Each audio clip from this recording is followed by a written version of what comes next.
आज हम कक्षा 8 चैप्टर नंबर 8 के क्वेश्चन आंसर देखते हैं। तो पहला क्वेश्चन है हमारा बहुविकल्पीय प्रश्न। इसमें पहला है कांग्रेस का प्रथम अधिवेशन हुआ। तो कांग्रेस का प्रथम अधिवेशन जो हुआ था वह हुआ था आपका 1885 में। नेक्स्ट क्वेश्चन है आपका वंदे मातरम गीत के रचयिता कौन है। तो वंदे मातरम गीत के रचयिता बंकिम चंद्र चटर्जी हैं। वंदे मातरम गीत जो है आनंद मठ से लिया गया है। प्रश्न नंबर 2 है हमारा अति लघुत्तरीय प्रश्न। भारतीय राष्ट्रीय कांग्रेस की स्थापना में अग्रणी भूमिका किस अधिकारी की रही। उत्तर लिखे हैं हम। भारतीय राष्ट्रीय कांग्रेस की स्थापना में अग्रणी भूमिका श्री एलेन ओकेटिवियम ह्यूम अर्थात O.A. ह्यूम नामक अवकाश प्राप्त अधिकारी की रही। फिर इसमें क्वेश्चन नंबर 2 है स्वराज हमारा जन्मसिद्ध अधिकार है, इसे हम लेकर रहेंगे। यह किसका कथन था। तो यह कथन था लोकमान्य बाल गंगाधर तिलक का। फिर क्वेश्चन नंबर 3 है भारतीय मुस्लिम लीग की स्थापना किस सन में हुई। तो भारतीय मुस्लिम लीग की स्थापना सन 1906 में हुई थी। नेक्स्ट क्वेश्चन है हमारा क्वेश्चन नंबर 3 लघुत्तरीय प्रश्न। कांग्रेस के प्रथम अधिवेशन में घोषित किए गए उद्देश्य लिखिए। तो कांग्रेस के प्रथम अधिवेशन में घोषित उद्देश्य निम्नलिखित थे, ये आपका हेडिंग होगा। उसके बाद पहला ऑप्शन था अर्थात पहला उद्देश्य था देश के विभिन्न भागों के राजनीतिक एवं सामाजिक नेताओं को एकजुट करना। दूसरा था भारतीयों में राष्ट्रीय एकता की भावना विकसित करना। तीसरा था राजनीतिक एवं सार्वजनिक प्रश्नों पर अपने विचारों को अभिव्यक्त करना। फिर क्वेश्चन नंबर 2 है इसमें कांग्रेस की दो विचारधाराएं कौन सी थी, उनके बारे में लिखिए। तो देखिए कांग्रेस की दो विचारधाराएं निम्नलिखित थी नरम दल और गरम दल। ये आपके हेडिंग होंगे यहाँ से लेकर के यहाँ पर यहाँ तक। और उसके बाद हम लिखेंगे नरम दल। नरम दल एक हेडिंग डालेंगे हम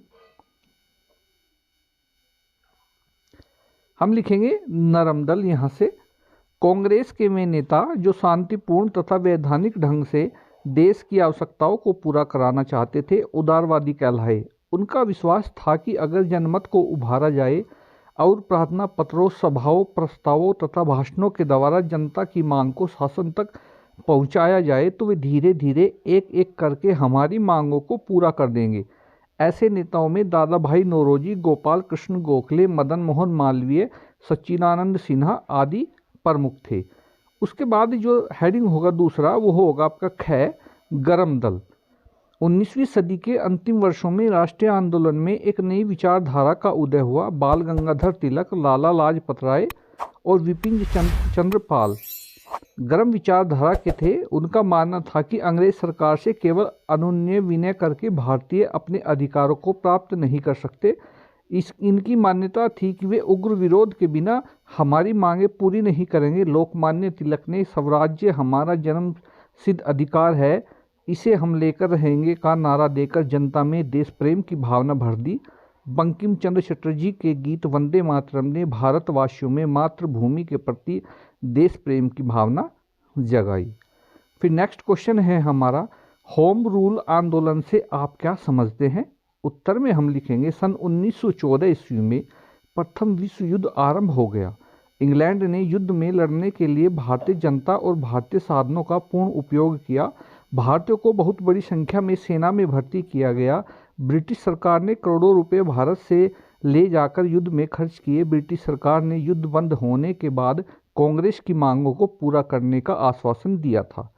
इसी आधार पर भारतीयों ने विश्व युद्ध में ब्रिटिश सरकार की सहायता की थी, किंतु युद्ध की समाप्ति के बाद अंग्रेज अपने वादे से मुकर गए और 1916 ईस्वी आते आते कांग्रेस के दोनों नरम एवं गरम दलों और दूसरी और कांग्रेस एवं मुस्लिम लीग में समझौता हो गया।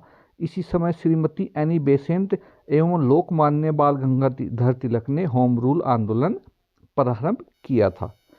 फिर नेक्स्ट क्वेश्चन है हमारा क्वेश्चन नंबर 4 है दीर्घ उत्तरीय प्रश्न। देखिए दीर्घ उत्तरीय प्रश्न में ये प्रश्न अधिक मात्रा में अर्थात अधिक लिखा जाता है। इन क्वेश्चन में विस्तार पूर्वक इनका आंसर दिया जाता है। तो पहला है भारतीय राष्ट्रीय कांग्रेस की स्थापना कब और क्यों हुई, स्पष्ट करिए।